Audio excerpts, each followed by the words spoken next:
professing his love for someone and then figured out that it's not going his way. And then we got to start to see the transition of who Gary really is. And he's someone who is very in love with himself. He's narcissistic. He does have a big heart, but he shows it in a different way.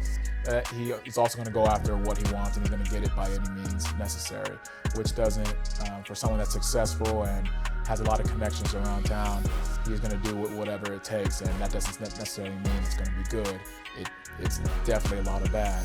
And so we watch him throughout the next seasons chasing after someone, and it's one of those things where if I can't have you, no one else can have you. And then these next few seasons, we see a darker side because his world is starting to crumble around him.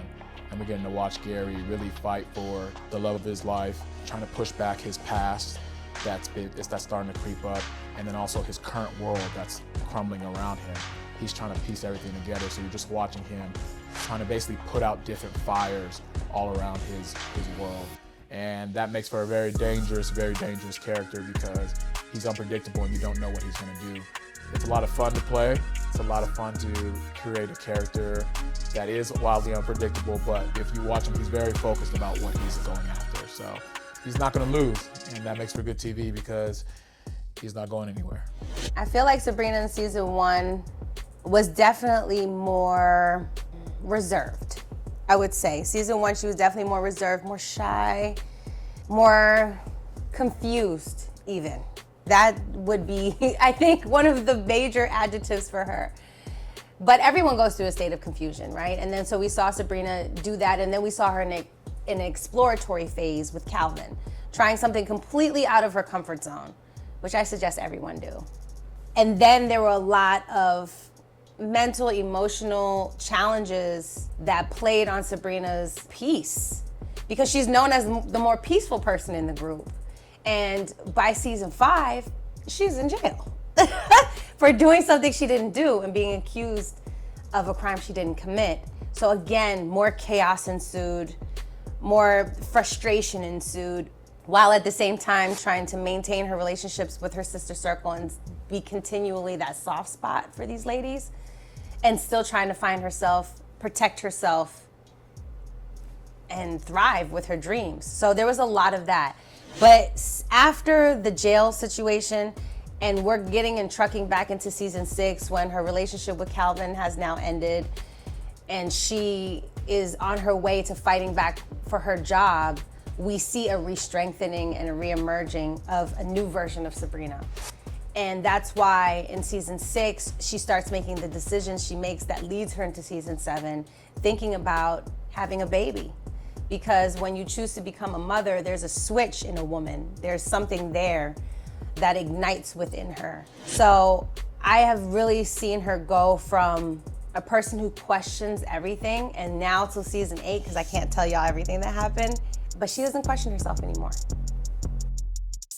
I am so proud of Maurice because the evolution of Maurice is just imminent in so many ways. When we meet Maurice, he is, just quintessential, larger than life, textbook, funny, gay, and we were able to see Maurice really learn a lot of lessons. Even in teaching lessons, he learned lessons. We saw him in season 1 go from, falling for the wrong guy and being harmed by that guy and being hospitalized and coming back and being able to be an advocate for people who had gone through that and starting an initiative and and being strong enough and courageous enough to try love again and again. We've been able to see him grow in his relationship with Sabrina and learn from her and also help her when it came to Calvin, and even helping Calvin and being able to navigate a space of heterosexual relationships all around him.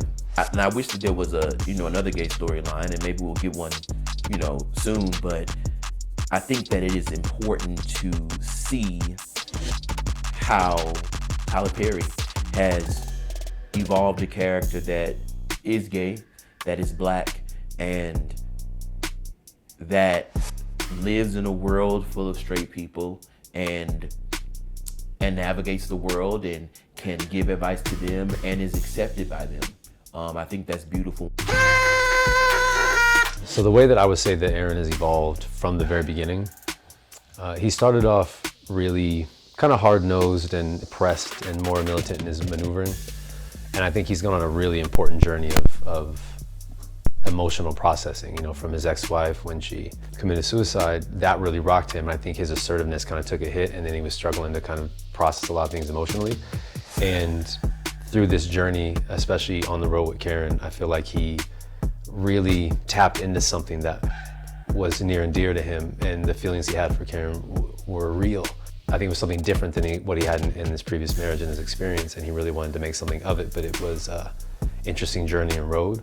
And I feel like Aaron turned a corner emotionally, and with the opportunity of being a father to a biological child with the woman that he genuinely loves, I think it's really brought him into that greater dedication of himself and the discipline that he carries. He wants to hold in this integrity to be there.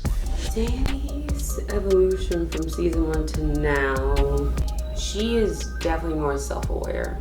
She might not fully know everything that she needs and might not be able to name, everything she needs like clinically, but she knows what's missing, right? She knows what doesn't work for her anymore. So that's really important. I think the first step is to at least acknowledge the discontent. Yeah! I think season 1, there's that moment at the dinner table with Danny and Preston. It's this very sincere, heartfelt moment, and then the next day he's gone. She never really recouped trust for him since then. So that's a pretty pivotal moment for why Danny and Preston didn't make it. Her trauma response and his trauma response just didn't mix. And then Sabrina getting out of jail, that was scary for Danny. But that was like a relief, her coming back, especially all that she was going through during that time in her own life. And then Preston getting married and leaving for good. And then Tony, we don't see it, but there's a 3-month span between season 6 and season 7 where Tony just kind of became this stabilization for her, just this consistent rock that she needed. And that's the contrast between Tony and Preston, is Tony is very consistent. He's not a ghoster.